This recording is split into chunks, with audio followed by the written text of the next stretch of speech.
اور خواتین و حضرات، آپ کو بتاتے چلیں کہ یہاں کراچی میں گیس کا بحران جاری ہے، وہیں پر کراچی کے شہری جو ہیں وہ اپنی جانیں بھی گنوا رہے ہیں۔ اس کی سب سے بڑی وجہ یہ ہے کہ گیس کا سلنڈر جو ہے اس کا ناقص استعمال شہریوں کی جان لے رہا ہے۔ آپ کو بتاتے چلیں اہم اپڈیٹ یہاں پر ناظم آباد کے حوالے سے آئی ہے، بہت ہی اہم خبر۔ گھر کے اندر پھٹ جانے سے گیس کا پمپ جو ہے سلنڈر کے ساتھ لگا ہوا تھا، جہاں پر گیس کے پریشر کو کنٹرول نہ کیا گیا اور بہت ہی خوفناک دھماکہ ہوا،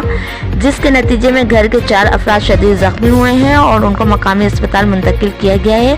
آپ کو بتائیں کہ کراچی میں پیش آنے والا اپنی نوعیت کا تیسرا واقعہ ہے اس ہفتے کے دوران، جہاں پر کراچی میں گیس سلنڈر جو ہے وہ بہت ہی زیادہ خطرناک ثابت ہو رہے ہیں۔ اسی کے ساتھ یہ بھی بتایا گیا ہے کہ اس کے ساتھ لگے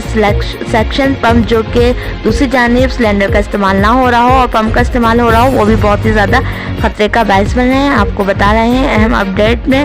فی الحال کے شہریوں کی حالت بہت ہی تشویشناک ہے، اور یہ بھی بتایا گیا ہے کہ اگلے چند روز میں گیس کا بحران مزید جاری رہے گا۔